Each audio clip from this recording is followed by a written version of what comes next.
नमस्कार दोस्तों, agriculture by DC Mehta के यूट्यूब चैनल पर आप सभी का हार्दिक स्वागत है। अपन हॉर्टिकल्चर में एक महत्वपूर्ण टॉपिक के बारे में बात कर रहे थे, पोस्ट हार्वेस्ट टेक्नोलॉजी। इसके बारे में हम जैम, जेली, कैंडी, मुरब्बा इन सब के बारे में डिटेल से पढ़ चुके हैं। आज हम एक महत्वपूर्ण टॉपिक पढ़ने वाले हैं पोस्ट हार्वेस्ट टेक्नोलॉजी का ही, जिसका नाम है डिब्बाबंदी या फिर कैनिंग। हर एग्जाम में चाहे जेट, आईसीआर, बीएचयू या फिर डबलयू कोई सा भी हुआ, इसमें से 1 से 2 क्वेश्चन आता ही है। एक या दो क्वेश्चन आते ही हैं। अगर आपने इस क्लास को ध्यान से देख लिया तो 1 से 2 क्वेश्चन आपकी जेब में रहेंगे, यानी कि उनके इसके बाद गलत होने के चांस बिल्कुल जीरो हो जाएंगे। अगर इस क्लास को आपने शुरू से लेकर लास्ट तक देख लिया तो आपका ये क्वेश्चन तो एकदम डिब्बाबंदी वाला टॉपिक क्लियर हो जाना है। तो चलिए अपन शुरू से शुरू करेंगे और कहाँ से क्वेश्चन बनते हैं वो पूरा डिटेल में एक लेक्चर में खत्म करेंगे इसको। चलिए शुरू करते हैं अपन आज की क्लास। सबसे पहले देखते हैं डिब्बाबंदी होता क्या है। तो डिब्बाबंदी की परिभाषा देखें तो क्या है, फल एवं सब्जियों के प्राकृतिक स्वाद को बनाए रखते हुए टिन के डिब्बों में भरकर भविष्य के लिए परिरक्षित करना क्या कहलाता है, अपना डिब्बाबंदी कहलाता है।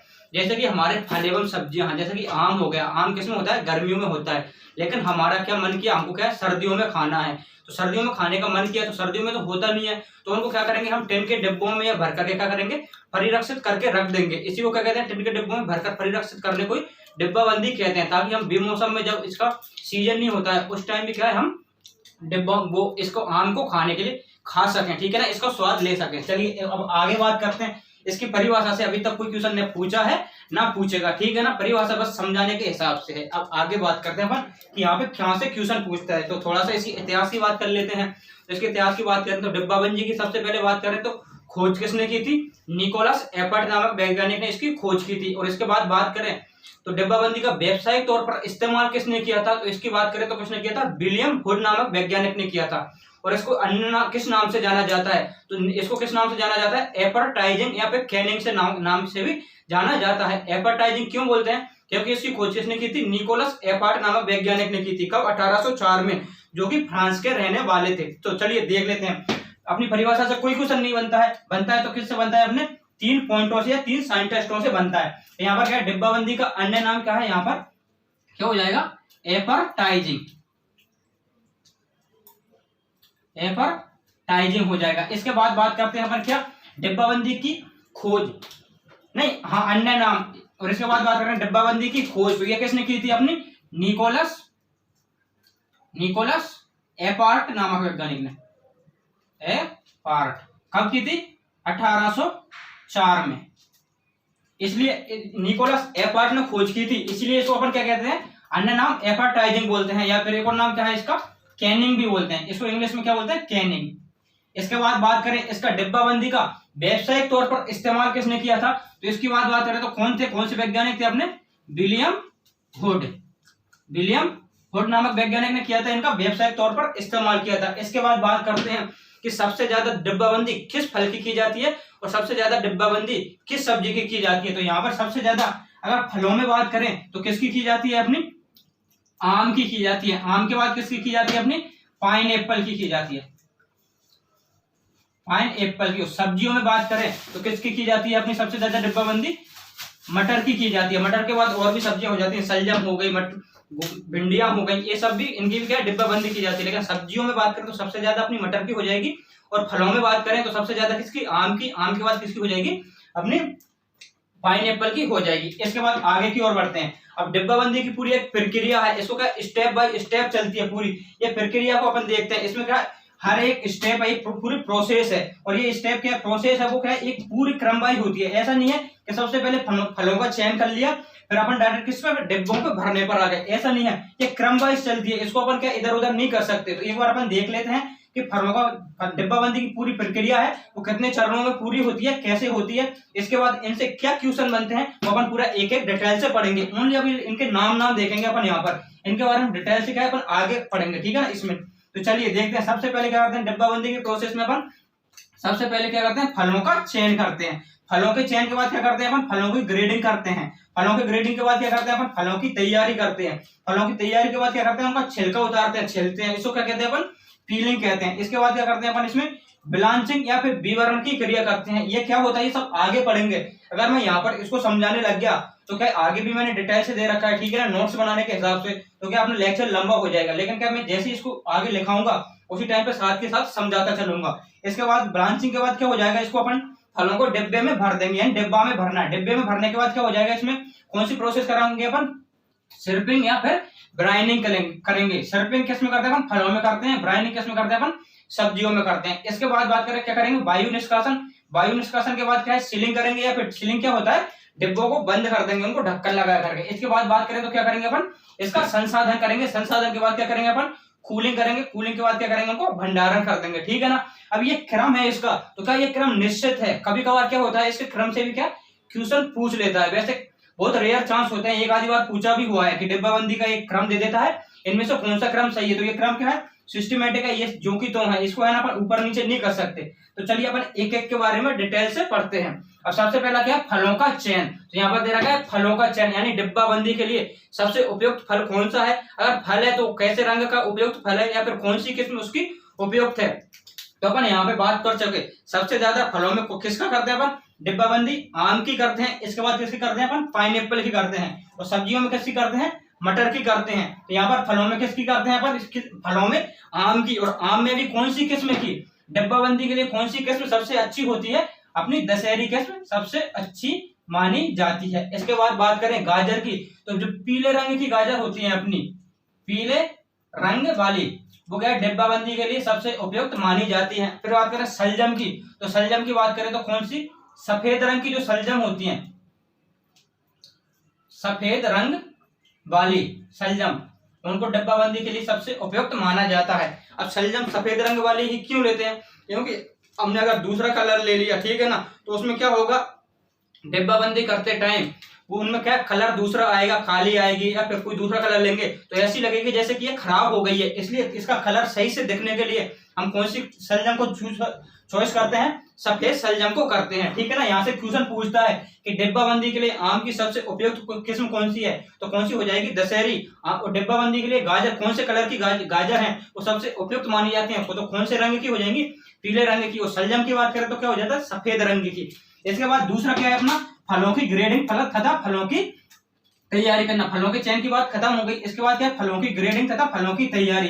इन चीज में क्या करते हैं अपन, ग्रेडिंग का मतलब होता है उनको रंग, आकार तथा साइज के, रंग आकार के अनुसार अलग अलग कैटेगराइज करना। जैसे कि क्या एक साइज के जो भी आम है उनको एक साइड रख लेंगे, या फिर एक ही कलर के हैं उनको एक साइड अलग करके रख लेंगे। ये सब करना क्या कहलाता है, अपना ग्रेडिंग कहलाता है। इसके बाद तैयारी क्या है, उनको छिलना वगैरह या फिर अवांछनीय भागों को हटाना, ये सब किसमें आ जाता है, अपना तैयारी में आ जाता है। तो तैयारी से अपना कोई भी क्वेश्चन नहीं बनता है, ठीक है ना। पर ये क्या है, पूरे प्रोसेस सिस्टमेटिक चलती है, तो पढ़ना तो पड़ेगा ना। इसके बाद बात करते हैं अपन क्या है, अपनी ग्रेडिंग एवं तैयारी तक आपकी प्रोसेस पूरी हो चुकी है। इसके बाद आता है फिर छिलना, फलों को फल व सब्जियों को छिलना। छिलने को अपन क्या बोलते हैं, यहाँ पर पीलिंग बोलते हैं। अब छिलने की भी क्या है, 3-4 विधियां हैं, उनको अपन यहाँ पर देख लेते हैं, ठीक है ना। कौन कौन सी है, हैंड पीलिंग हो गई पहली, तो दूसरी क्या है, स्टेम पीलिंग हो गई, चौथी क्या है, फ्लेम पीलिंग, और पांचवी क्या है, ले पीलिंग। अब ये होती क्या है और कौन से फल एवं सब्जियों में उपयोग की जाती है, ठीक है ना। और यहाँ से कौन सा क्वेश्चन बनता है उसके बारे में बात कर लेते हैं। तो सबसे पहले बात करते हैं अपन हैंड पीलिंग। हैंड पीलिंग होती क्या है, हाथों के द्वारा छिलका हटाना, हाथों के द्वारा छिलका हटाना या छिलना, ठीक है ना। डायरेक्ट लिख देते हैं हाथों के द्वारा छिलना, ठीक है। अब इसमें किसमें करते हैं अपन, ये मुख्य रूप से किसमें करते हैं, आम तथा पपीता में, आम तथा पपीता में। यहां से कौन सा क्वेश्चन पूछेगा, कौन सा इंपॉर्टेंट है मैं बताने वाला हूं, लेकिन क्या अपन को चारों को पढ़ना जरूरी है। इसके बाद आता है अपना स्टीम पीलिंग। स्टीम मतलब क्या होता है, वाष्प होता है, यानी गर्म वाष्प के द्वारा, गर्म वाष्प द्वारा छिलना। अब ये गर्म वाष्प द्वारा छिलना क्या होता है, समझना एक बार इधर।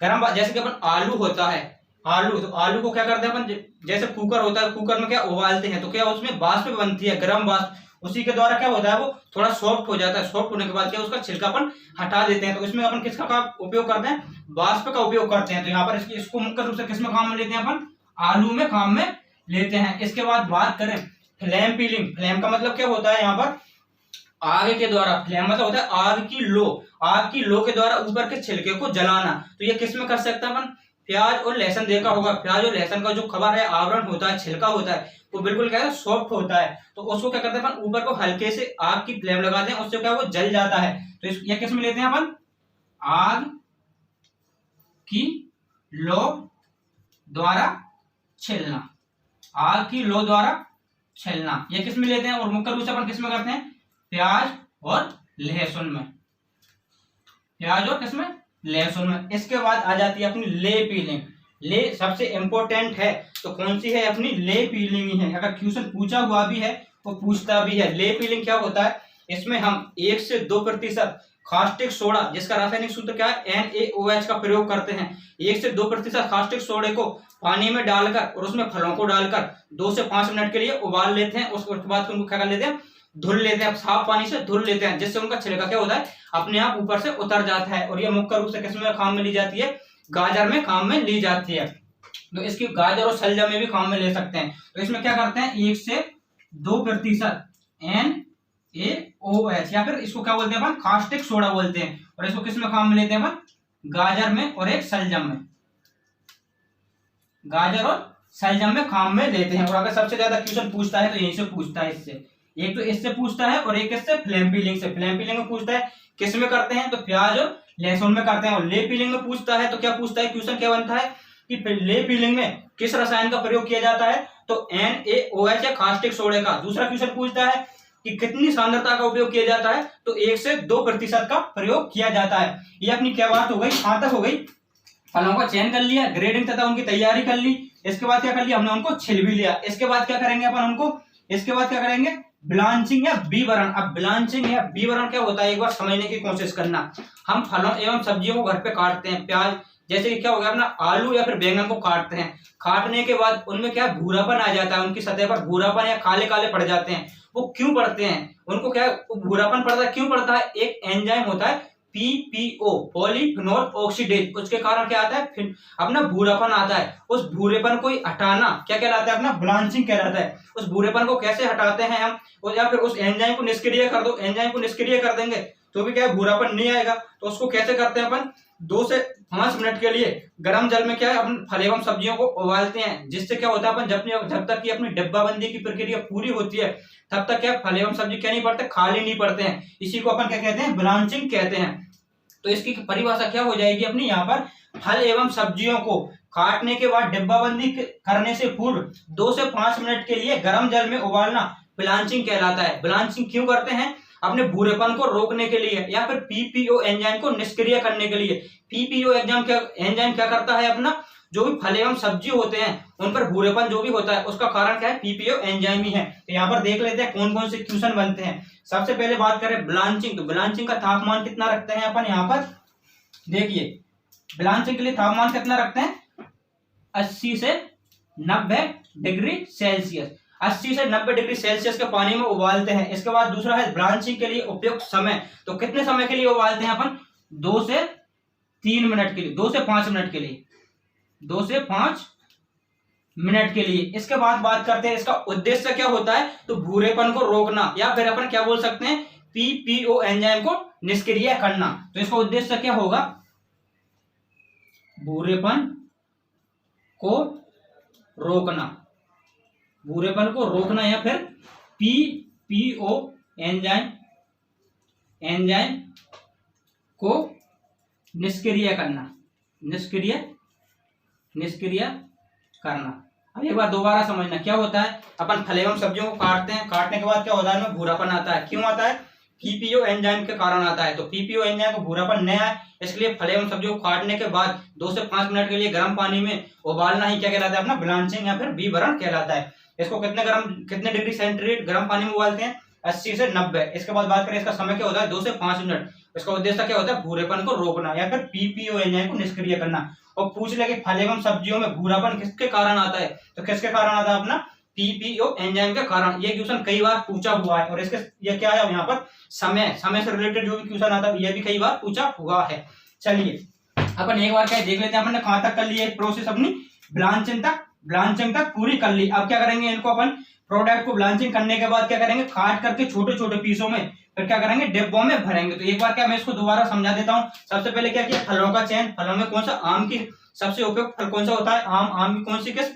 दशहरी किस्म। गाजर की बात करें तो पीले रंग की गाजर उपयोग करते हैं डिब्बाबंदी के लिए, और सलजम की बात करें तो सफेद रंग की सलजम प्रयोग करते हैं। इसके बाद ग्रेडिंग और तैयारी करते हैं, आकार रंग के अनुसार उनको कैटेगराइज करते हैं।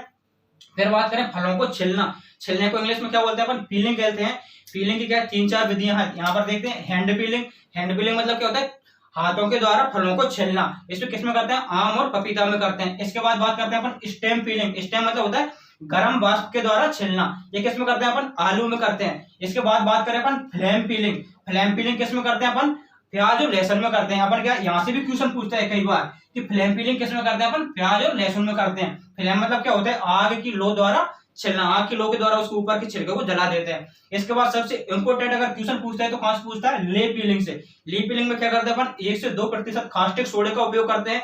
इसको पानी में डाल करके 2 से 5 मिनट के लिए क्या करते हैं? फलों को उसमें उबाल लेते हैं। इससे और इसको किसमें उपयोग करते हैं? गाजर और सलजम में। यहाँ से पूछता है कि कौन से ले पीलिंग में कौन से रसायन का उपयोग करते हैं? NaOH का। और ले पीलिंग में कितनी इसकी सांद्रता क्या रखते हैं? तो 1 से 2% रखते हैं। फिर बात करें ब्लांचिंग या बीवरण क्या होता है? फल एवं सब्जियों को काटने के बाद क्या होता है? उसमें भूरापन आता है। भूरापन किसके कारण आता है?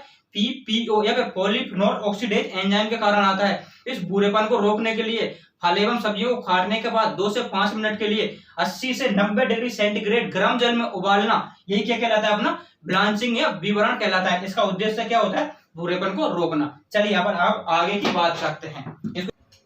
चलिए हम बात कर चुके हैं आज तक हम ब्लांचिंग या बीवरण तक। अब ब्लांचिंग के बाद अगली प्रोसेस अपना अगली स्टेप कौन सी है उसकी बात करते हैं। अगली स्टेप है अपनी डिब्बों में भरना। ब्लांचिंग के बाद क्या करेंगे? इनको अपन फलों को या सब्जियों को छोटे छोटे टुकड़ों में काटेंगे। काटने के बाद क्या करेंगे? उसको डिब्बे में भरेंगे। डिब्बे में भरेंगे किसी भी उत्पाद को अगर अपन डिब्बे में भरते हैं, जैसे आम हुआ या फिर मटर हुआ, तो उसको क्या करते हैं? अपन डिब्बे को आधा या फिर आधे से थोड़ा ज्यादा ही भरते हैं, यानी कि उसको 1/2 या फिर 3/4 भाग तक ही भरा जाता है।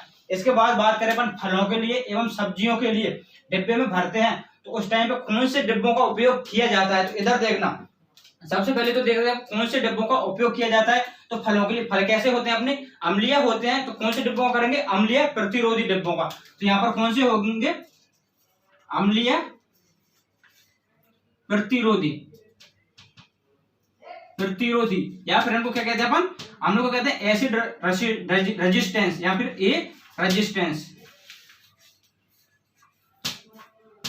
अम्लीय प्रतिरोधी टिन के डब्बे या फिर ए रेजिस्टेंस टिन के डिब्बों में अपन कैसी करते हैं? फलों की डिब्बा बंदी करते हैं। या फिर इनको एक और क्या नाम देते हैं? गोल्डन पॉलिश वाले।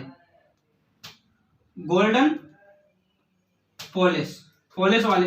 इधर देख लो एक बार, क्या सब्जियों की डिब्बाबंदी के लिए कौन से डिब्बों का उपयोग करते हैं अपन? यहाँ पर सल्फर प्रतिरोधी या फिर कौन से? एस रेजिस्टेंस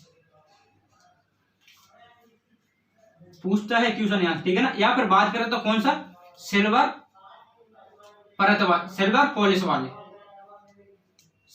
पॉलिश वाले डब्बे।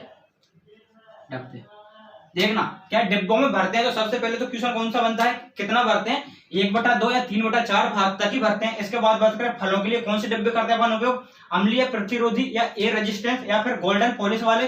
फिर बात करें सब्जियों की, तो सब्जियों के लिए कौन से करते हैं अपन? सल्फर प्रतिरोधी या फिर एस रेजिस्टेंस या फिर सिल्वर पॉलिश वाले। अब देखना ये क्यों करते हैं अपन ने जैसे कि ये डिब्बा लिया, यहाँ पर देखना एक बार, ये कोई डिब्बा है, इसको भरेंगे अपन फल एवं सब्जियों से। ये क्या है? भरेंगे। तो इस पर क्या करेंगे? अंदर की तरफ ऐसे फलों को भरेंगे। सबसे पहले बात करें फलों को भरेंगे तो कौन से लेंगे अपन? गोल्डन पॉलिश वाले डब्बे। कौन से? इस पर क्या है? गोल्डन की पॉलिश रहेगी। गोल्डन की पॉलिश रहेगी जो कि क्या होती है? अपनी अम्लीय प्रतिरोधी होती है या फिर सल्फर प्रतिरोधी होती है। और अपने ये फल होते हैं वो भी कैसे होते हैं? अपने अम्लीय होते हैं। अगर इनको अपन इसमें डालेंगे तो अगर ये डायरेक्ट इसके सतह के कांटेक्ट में आएंगे तो क्या होगा? इस धातु से रिएक्शन करने के बाद क्या खराब हो जाएंगे। खराब होने से हमारा प्रोडक्ट क्या हो जाएगा? खराब हो जाएगा। इसलिए इसको खराब होने से बचाने के लिए हम क्या करते हैं? इस पर गोल्डन पॉलिश कर देते हैं, जो कि क्या होती है? अपनी अम्ल प्रतिरोधी होती है। तो ये समझ में आ गया होगा कि हम फलों की डिब्बाबंदी के लिए क्या अम्लीय प्रतिरोधी डिब्बे क्यों काम में लेते हैं। ऐसे ही क्या होता है अपन अगर सब्जियों की बात करें, किसकी? सब्जियों की। तो सब्जियां कैसी होती हैं? अपनी प्रकृति में क्षारीय होती हैं, क्षारीय। और इनमें क्या पाया जाता है? अपने खनिज लवण पाए जाते हैं। खनिज लवण में भी कौन सी बात करें तो क्या पाया जाता है? सल्फर पाया जाता है, ठीक है ना। तो अगर अपन को सब्जियों की डिब्बाबंदी करते हैं तो इसके अंदर किसकी पॉलिश कर देते हैं अपन, सिल्वर कलर की, किसकी, सिल्वर की पॉलिश कर देते हैं। और सिल्वर क्या होती है अपनी, सल्फर के प्रतिरोधी है, सल्फर के प्रतिरोधी होती है। और सल्फर के प्रतिरोधी होगी तो ये सब्जी क्या है, डायरेक्ट अपनी धातु के संपर्क में नहीं आएंगी। और अगर धातु के संपर्क में नहीं आएंगे तो ये क्या, खराब नहीं होंगी। और अगर अपन ये पॉलिश नहीं करेंगे तो ये क्या है, अपनी सब्जियां है वो डायरेक्ट क्या हो जाएंगी, धातु के संपर्क में, जिनका डब्बा है उसके संपर्क में आ जाएंगी। और संपर्क में आने से क्या हो जाएगी, ये सब्जियां खराब हो जाएंगी। तो आपको आई थिंक समझ में आ गया होगा कि फलों की डिब्बाबंदी के लिए अम्लीय प्रतिरोधी या फिर गोल्डन पॉलिश वाले डिब्बे क्यों प्रयुक्त करते हैं, और सब्जियों की जो भी डिब्बाबंदी करते हैं उसके लिए अपन सल्फर प्रतिरोधी या फिर सिल्वर पॉलिश वाले डिब्बे क्यों प्रयुक्त करते हैं। इसके बाद अपन आगे बढ़ते हैं। सबसे महत्वपूर्ण इसको समझने की कोशिश करना, सिरपिंग या फिर ब्राइनिंग। ये क्या है, अपन जैसे डब्बों में भर दिया, डब्बों में भरने के बाद कोई भी प्रोडक्ट है हमने क्या कर दिया, देखना यूं करके इसको आधा, ये यहां तक क्या हो गया, अपन ने डब्बों में भर दिया। ये अब डब्बों में भरने के बाद अपन क्या करते हैं, इसमें सिरपिंग करते हैं या फिर ब्राइनिंग करते हैं। ये होता क्या है और करते क्यों है, एक बार समझना। जैसे डिब्बों में भरने के बाद 20 से 55% चीनी का घोल बनाकर इस डब्बे में भरना, ये क्या कहलाता है, अपना सिरपिंग कहलाता है। इसको किस में करते हैं अपन, फलों में करते हैं। और ब्राइनिंग क्या होता है, अगर सब्जियों की डब्बाबंदी कर रहे हैं तो 2 से 3% नमक के घोल को भर करके और इसमें क्या है, डिब्बे में डालना, ये क्या कहलाता है, अपना ब्राइनिंग कहलाता है। अब ये क्यों करते हैं, क्या होता है, एक बार समझने की कोशिश करना, मैं पूरा समझाता हूं, इधर देखना। इसके बाद क्या होता है, सिरपिंग और ब्राइनिंग के बाद अपन करते हैं वायु निष्कासन। वायु निष्कासन कैसे करते हैं, ऐसे ये भरे हुए डिब्बे को अपन क्या करते हैं, गर्म पानी में रखते हैं। गर्म पानी में रखने के बाद क्या करते हैं, इसमें से वायु बाहर निकालते हैं। तो अगर गर्म पानी में रखेंगे तो ये बताओ, अगर ये हम गर्म पानी में इस डब्बे को गर्म करेंगे और अगर अपन ने कोई सॉल्यूशन नहीं डाला तो हमारा जो भी प्रोडक्ट है, जैसे कि फल है, तो फल क्या करेंगे, डायरेक्ट से डब्बे के सतह में आएंगे। और सतह में आने के बाद क्या होंगे, गर्म, डायरेक्ट हमारा फल खराब होगा। फल खराब होगा तो फल क्या, इसकी सतह के यहाँ से क्या होगा, इसके डायरेक्ट कांटेक्ट में आएगा डिब्बे के, और डिब्बे के कांटेक्ट में आएगा तो क्या होगा, हमारा फल गर्म होगा। और गर्म होने के कारण क्या होगा, वो हमारा फल जल्दी से खराब हो जाएगा। लेकिन अगर हम इसी में फलों की अगर डिब्बाबंदी कर रहे हैं तो 20 से 55% किसका, चीनी का घोल डालकर इसमें भर देते हैं, तो क्या होगा, ये फलों के इसमें कांटेक्ट में क्या होगा, ये डायरेक्ट नहीं आएगा। जब इसको हम गरम करेंगे वायु निष्कासन के लिए, तो इसको अगर गरम करेंगे उस टाइम पे क्या होगा, ये अपनी डायरेक्ट सतह में नहीं आएगा। इससे क्या होगा, हमारा फल का स्वाद भी जो कि तो बना रहेगा, वो खराब भी नहीं होगा। ऐसे ही क्या होगा, अपनी सब्जियों की बात करें तो जैसे कि सब्जियों को अपन ने क्या डिब्बे में भर दिया, ये डब्बे में भर दिया, भरने के बाद क्या करेंगे अपन, इसको क्या वायु निष्कासन करेंगे। वायु निष्कासन कैसे करते हैं, यूं करके गर्म जल में रखेंगे, गर्म जल में रख के इसको उबालते हैं, ठीक है ना। तो इससे क्या वायु बाहर निकल जाती है। अगर इसको डायरेक्ट उबालेंगे तो क्या होगा, हमारी सब्जियों के डायरेक्ट कांटेक्ट में आएगा और इसमें जो भी खनिज लवण है वो नष्ट हो जाएंगे और जल्दी से क्या हो जाएगा, हमारा प्रोडक्ट खराब हो जाएगा। लेकिन इसको डायरेक्ट इसके कांटेक्ट में आने से पहले इसमें क्या करते हैं अपन, 2 से 3% नमक का घोल डाल देते हैं। ये क्या है, 2 से 3% नमक का घोल डाल दिया। क्या अब हमारा डायरेक्ट प्रोडक्ट गर्म होगा, नहीं होगा। ये अगर ये डायरेक्ट गर्म नहीं होगा, इसके कांटेक्ट में नहीं आएगा, तो ये क्या, अपन इसको ज्यादा देर तक या ज्यादा लंबे समय तक परिरक्षित करके रख सकते हैं। तो पहले तो ये समझ में आ गया होगा कि सिरपिंग और ब्राइनिंग क्यों करते हैं, क्योंकि अगर हम ब्राइनिंग करेंगे तो क्या इससे क्या होगा, हमारे फलों का स्वाद बना रहेगा और डायरेक्ट क्या सतह के कांटेक्ट में नहीं आएगा, हमारा फल खराब नहीं होगा। क्योंकि हमको वायु निष्कासन के लिए आगे चल के इसको क्या करना पड़ता है, गर्म करना पड़ता है। ऐसे क्या सब्जियों में करते हैं तो 2 से 3% नमक के घोल का प्रयोग क्यों करते हैं, ताकि डायरेक्ट डिब्बे की सतह के कांटेक्ट में नहीं आए, जैसे डायरेक्ट फल गर्म, हमारा प्रोडक्ट क्या है, गर्म ना हो, गर्म होकर के इसमें इसका स्वाद खराब ना हो, जल्दी खराब ना हो। तो ये क्यों करते हैं, ये तो समझ में आ गया होगा। अब देखते हैं सबसे पहले अपन तो सिरप क्या होता है और ब्राइन क्या होता है, यहाँ से क्वेश्चन बनता ही बनता है। देखना इधर सिरप क्या होता है अपना, इधर देखना 20 से 55% चीनी का घोल, ये क्या कहलाता है, अपना सिरप कहलाता है। और अगर ब्राइनिंग की बात करें तो ब्राइनिंग क्या होता है अपना, 2 से 3% नमक का घोल, ये क्या कहलाता है, अपना ब्राइन सॉल्यूशन कहलाता है, ठीक है ना। इसके बाद बात करें उपयोग, तो अपन इसको किस में उपयोग करते हैं, सिरप को। अपन सिरप को, ये क्या होता है, सिरप चीनी है तो चीनी क्या अम्लीय हो, चीनी कैसी है, मीठी है। अपने फल कैसे होते हैं, मीठे होते हैं, ठीक है ना। तो इसको किस में करते हैं अपन, अम्लीय पदार्थों में, अम्लीय पदार्थ या फिर फलों में उपयोग। और इसकी बात करें ब्राइन सॉल्यूशन की, तो इसको अपन किस में करते हैं, अपन क्षारीय या फिर सब्जियों में उपयोग, सब्जियों में क्या करते हैं अपन उपयोग करते हैं। इसके बाद बात करें हैंड स्पेस, ध्यान रखना अगर अपन इसमें सिर्पिंग या ब्राइनिंग करते हैं तो उस टाइम पे अपन क्या है इसको पूरा नहीं भरते हैं, इसको क्या एक ऊपर से 0.3 से 0.5 सेंटीमीटर क्या इसका यहाँ से पूरा नहीं भरते हैं अपन। अगर नमक का घोल डाल रहे हैं, चीनी का डाल रहे हैं तो यहाँ तक पूरा यहाँ तक नहीं भरते हैं, इसको क्या है कुछ जगह छोड़ देते हैं। कितनी छोड़ते हैं? 0.3 से 0.5 सेंटीमीटर। इसी को अपन क्या बोलते हैं? अपन हैंड स्पेस बोलते हैं। तो हैंड स्पेस कितना रखते हैं अपन? 0.3 से 0.5 सेंटीमीटर। मैक्सिमम कितना रख सकते हैं अपन? 1 सेंटीमीटर तक रख सकते हैं, ठीक है ना। जीरो इसमें भी कितना रखते हैं? 0.5 से 0.3 सेंटीमीटर। इसके बाद बात करें उपकरण, अपन ने जो चीनी का घोल का सॉल्यूशन बनाया तो इसकी सांद्रता ज्ञात करने के लिए कौन से उपकरण का उपयोग करते हैं अपन? यहाँ पर चीनी के घोल की सांद्रता के लिए डायरेक्ट लिख लेते हैं अपन यहाँ पर। कौन सा? ब्रिक्स हाइड्रोमीटर, ब्रिक्स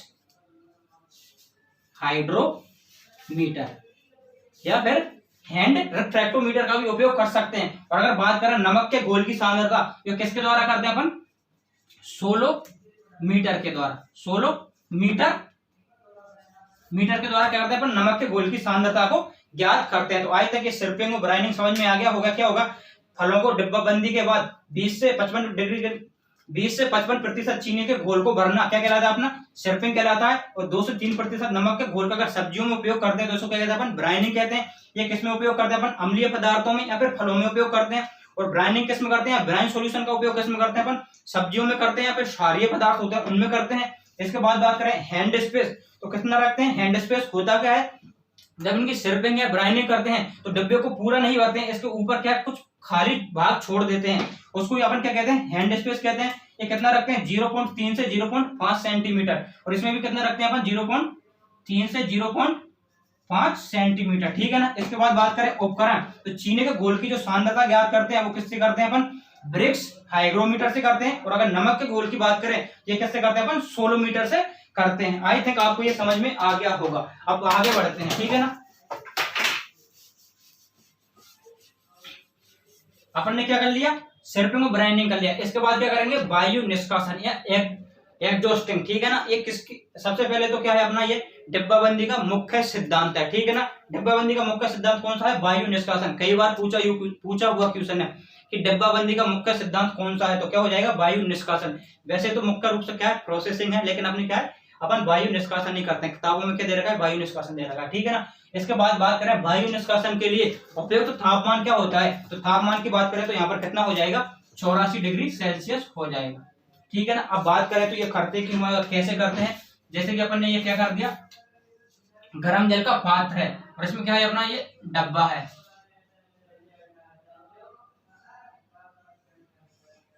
ये डब्बा है। इसमें क्या अपन कोई भी प्रोडक्ट है वो भर दिया, ठीक है, इतना भर दिया। और इसमें क्या कर दिया? सिर्पिंग या ब्राइनिंग कर दी। और इसमें क्या है? ये बाहर जल है, गर्म जल है। तो ये 84 डिग्री सेल्सियस कैसे रखते हैं अपन?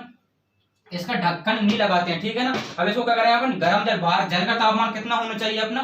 100 डिग्री सेल्सियस होना चाहिए। कितना? वायु निष्कासन के समय पानी का तापमान कितना होना चाहिए?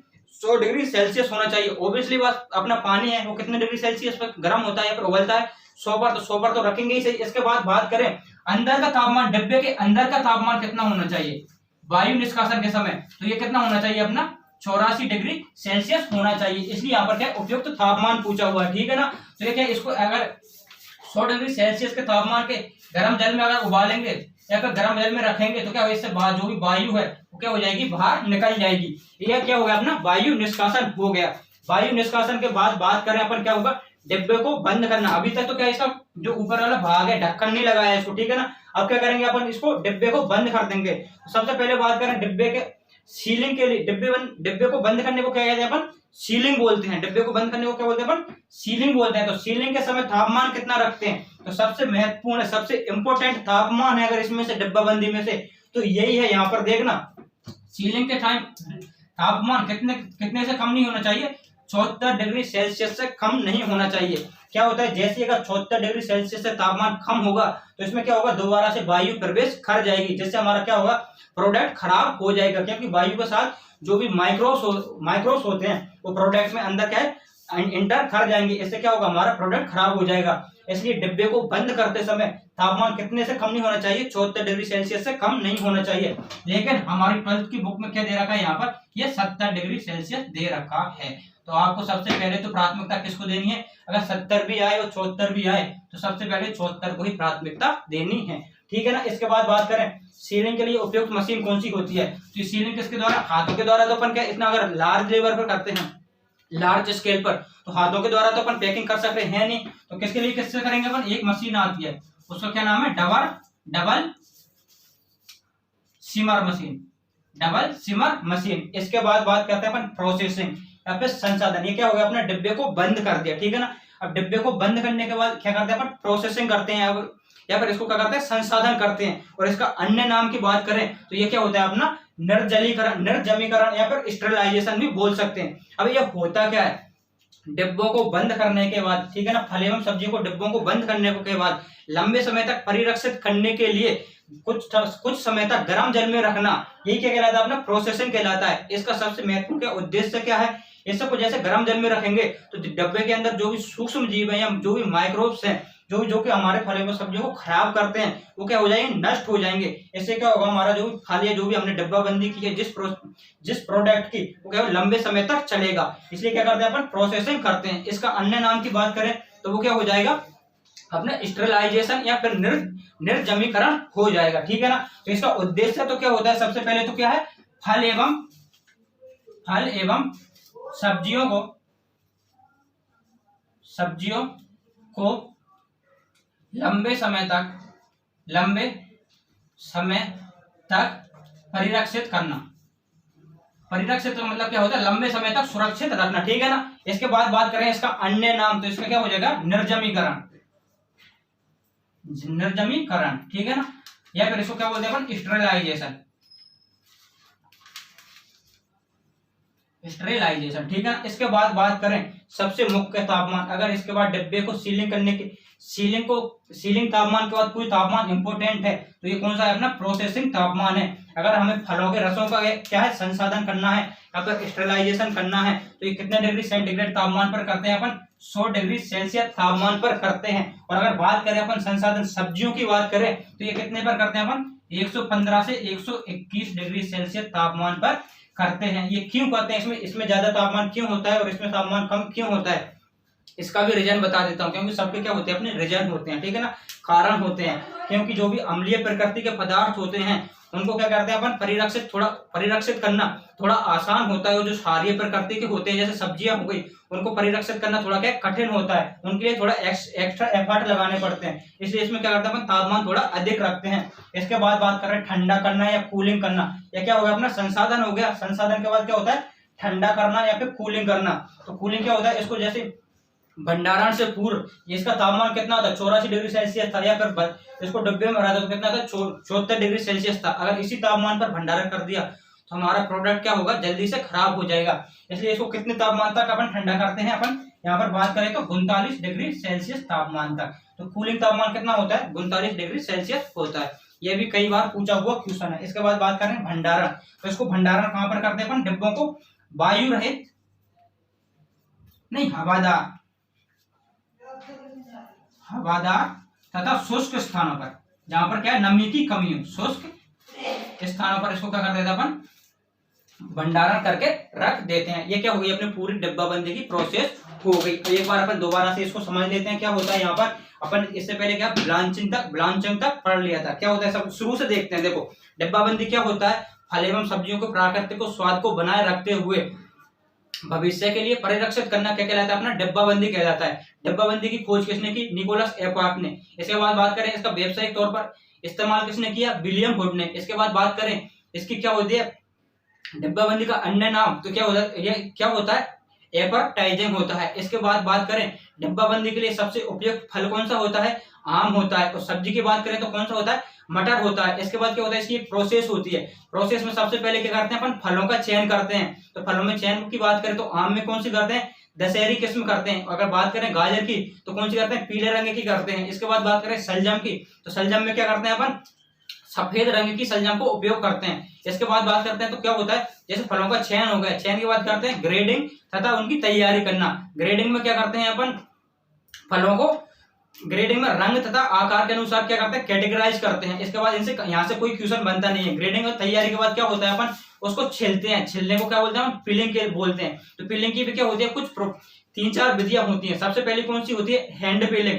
हैंड पिलिंग क्या होता है, हाथों के द्वारा छिलका उतारना, क्या कहलाता है अपना, हैंड पिलिंग कहलाता है। एक इसमें करते हैं अपन आम में तथा पपीता में करते हैं। इसके बाद बात करते हैं हैंड पिलिंग के बाद कौन सा हो जाएगा, दूसरा अपना हो जाएगा स्टीम पिलिंग। स्टीम पिलिंग क्या होता है, वाष्प के द्वारा फल एवं सब्जियों का छिलका उतारना, क्या कहलाता है, स्टीम पिलिंग कहलाता है। और ये किसमें करते हैं अपन, आलू में करते हैं। स्टीम पिलिंग के बाद बात करते हैं कौन सा होता है, फ्लेम पिलिंग। फ्लेम पिलिंग किसमें करते हैं अपन, प्याज और लहसुन में करते हैं। किसके द्वारा, आग के द्वारा क्या करते हैं, छिलके को उतारना, ठीक है ना। इसके बाद बात करते हैं अपन किसकी, लास्ट आता है ले पिलिंग या फिर लाई पिलिंग भी बोलते हैं इसको। ये इसमें किस रसायन का उपयोग करते हैं, कास्टिक सोडा या NaOH का उपयोग करते हैं। और कितनी सांद्रता करते हैं, 1 से 2% करते हैं। किस फल में उपयोगी होता है, सलजम तथा गाजर में उपयोगी होता है, इन सब्जियों में। इसके बाद बात करते हैं अपन क्या होता है, ब्लांचिंग करते हैं, बी वर्णीकरण, ठीक है ना। तो ब्लांचिंग क्या होता है, अगली प्रोसेस क्या है अपनी, ब्लांचिंग है। ब्लांचिंग में क्या करते हैं, फल एवं सब्जियों को काटने के बाद उनमें क्या भूरापन आ जाता है। तो भूरेपन को रोकने के लिए कुछ टाइम तक गर्म पानी में उबालना ही क्या कहलाता है, अपना ब्लांचिंग कहलाता है। तो ब्लांचिंग से मुख्य रूप से 3 क्वेश्चन बनते हैं। तो ब्लांचिंग का तापमान कितना होता है, ब्लांचिंग का तापमान होता है 80 से 90 डिग्री सेल्सियस। दूसरा क्वेश्चन बनता है कौन सा, कि ब्लांचिंग का समय कितना होता है, 2 से 5 मिनट तक, यानी गर्म कितने टाइम तक करते हैं, 2 से 5 मिनट तक। तीसरा क्वेश्चन बनता है इसका उद्देश्य क्या होता है, भूरेपन को रोकना या फिर PPO enzyme, polyphenol oxidase enzyme को निष्क्रिय करना। क्योंकि अपने फल एवं सब्जियों में भूरापन किसके कारण आता है, पॉलीफिनोल ऑक्सीडेज एंजाइम के कारण ही आता है। इसके बाद बात करते हैं अपना कौन सा है, डिब्बे में भरना। ब्लांचिंग हो गया, इसके बाद क्या करते हैं, छोटे छोटे टुकड़ों में काट करके उसको क्या करते हैं, डिब्बे में भरते हैं। तो डिब्बे में कितना भरते हैं, 1/2 या 3/4 भाग ही भरते हैं। इसके बाद बात करें अम्लीय, जो भी अपने अम्ल होते हैं या फिर फलों को भरने के लिए कौन से डिब्बों का प्रयोग करते हैं, अपने कौन से करते हैं, अम्लीय प्रतिरोधी या फिर ए रेजिस्टेंस या फिर गोल्डन पॉलिश वाले डिब्बों का ही प्रयोग करते हैं। गोल्डन पॉलिश का मतलब क्या हो गया, ऐसी ये डब्बा है, इस पर क्या अंदर गोल्डन पॉलिश रहेगी, जो कि क्या होती है, अपनी अम्ल प्रतिरोधी होती है। इससे क्या अपन डब्बों के इसमें फलों को भरेंगे तो डायरेक्ट धातु के संपर्क में नहीं आएगा। अगर डायरेक्ट धातु के संपर्क में आ जाता है तो रिएक्शन करने से क्या हो जाएगा, ये खराब हो जाएगा। इसलिए कौन से करते हैं अपन, गोल्डन पॉलिश वाले या फिर अम्लीय प्रतिरोधी। इसके बाद बात करें सब्जियों के लिए, सब्जियों के लिए कौन से डिब्बे उपयोग करते हैं अपन, सल्फर प्रतिरोधी या फिर एस रेजिस्टेंस या फिर सिल्वर पॉलिश वाले। इसमें भी वही सिद्धांत काम करता है कि सिल्वर क्या होता है अपना, सल्फर रेजिस्टेंस होता है, जिससे क्या अपन डायरेक्ट धातु के कांटेक्ट में अपनी सब्जियां नहीं आती और खराब जल्दी नहीं होती हैं। इसके बाद बात करें मुख्य प्रक्रिया होती है अपनी सिर्पिंग तथा ब्राइनिंग। तो सबसे पहले तो क्या होता है, फल एवं सब्जियों को डब्बे में भरने के बाद सिर्पिंग क्या होती है, 20 से 55% चीनी के घोल को भरना, क्या कहलाता है अपना, सिर्पिंग कहलाती है। या फिर सब्जियों में क्या होता है, सब्जियों की डिब्बाबंदी करने के बाद उनको क्या होता है, अपन 2 से 3% नमक के घोल को ऊपर से डालना, ये क्या कहलाती है, अपनी ब्राइनिंग कहलाती है। इसको उपयोग किसमें करते हैं, सिर्पिंग को अम्लीय पदार्थों में या फिर फलों में करते हैं। और ब्राइनिंग को किसमें करते हैं अपन, क्षारीय पदार्थों में या फिर किसमें करते हैं, सब्जियों में करते हैं। इसके बाद बात करें हैंड स्पेस।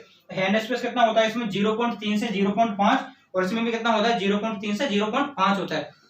हैंड स्पेस क्या होता है, सिर्पिंग और ब्राइनिंग के टाइम क्या इस डिब्बे को पूरा नहीं भरते हैं, इसी को अपन क्या कहते हैं, अपन हैंड स्पेस कहते हैं। इसके बाद बात करें उपकरण, तो उपकरण में क्या है, सिर्पिंग में क्या है, चीनी के घोल का उपयोग करते हैं। तो चीनी के घोल की सांद्रता किससे ज्ञात करेंगे कि 20 से 55% है, ये कम है, ये ज्यादा है। तो ब्रिक्स हाइड्रोमीटर या फिर हैंड रिफ्रैक्टोमीटर के द्वारा इसी क्या करते हैं, सांद्रता ज्ञात करते हैं। और अगर बात करें ब्राइन सॉल्यूशन की या फिर नमक के घोल की सांद्रता, तो ये कैसे ज्ञात करते हैं अपन, सोलोमीटर से ज्ञात करते हैं। इसके बाद बात करें अपन सिर्पिंग और ब्राइनिंग हो गया। इसके बाद अगले स्टेप की बात करें चरण की, तो क्या होता है, वायु निष्कासन। वायु निष्कासन क्या होता है अपना, ये डिब्बाबंदी का सबसे पहले तो मुख्य सिद्धांत है। पहला क्वेश्चन तो यही बनता है। और दूसरा क्वेश्चन क्या बनता है कि इसके लिए वायु निष्कासन के लिए डिब्बे के अंदर का तापमान कितना होना चाहिए, तो कितना होना चाहिए अपना, यहाँ पर 84 डिग्री सेल्सियस होना चाहिए। इसके बाद बात करें कि ये क्या हो गया अपना वायु निष्कासन। वायु निष्कासन के बाद अगला चरण कौन सा है, यहाँ पर डिब्बे को बंद करना। डिब्बे को बंद करने को क्या बोलते हैं, सीलिंग एंड ढक्कन लगा करके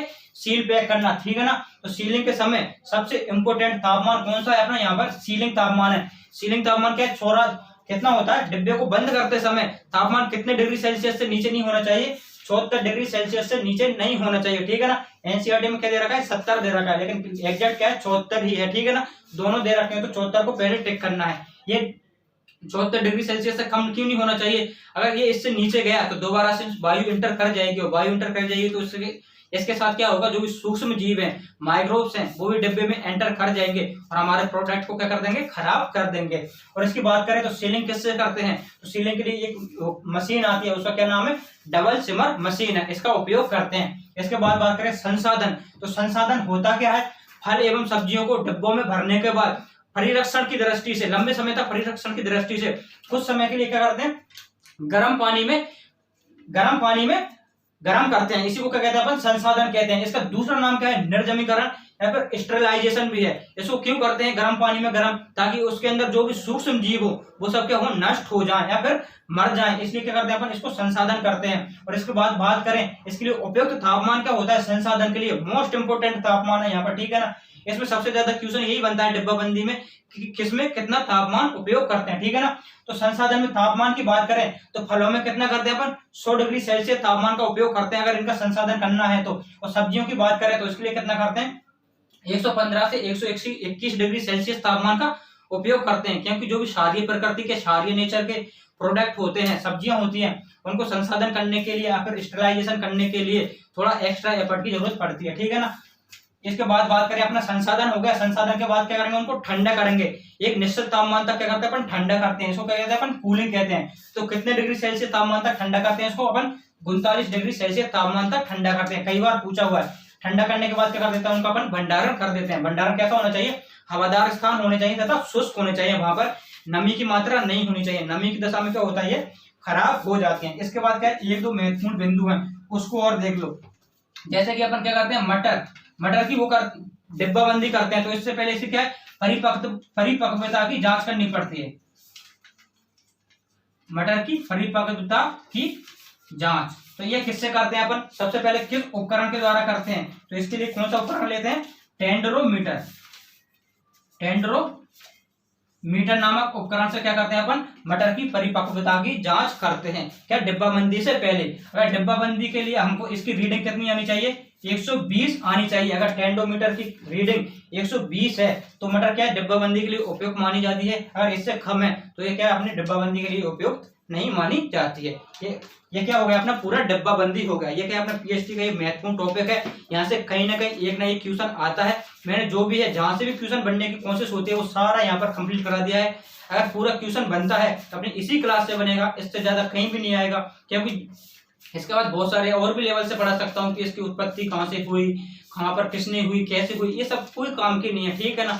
इनको कोई नहीं पूछता है, फालतू पढ़ने की जरूरत भी नहीं है, ठीक है ना। तो अपन ने यहाँ तक जो भी पढ़ा है इसी में से क्वेश्चन बनने वाला है। तो आपको ये क्लास कैसी लगी ये कमेंट करके जरूर बताएं, तथा हमारे चैनल को भी एग्रीकल्चर बाय डीसी मेहता को लाइक तथा सब्सक्राइब करें। धन्यवाद।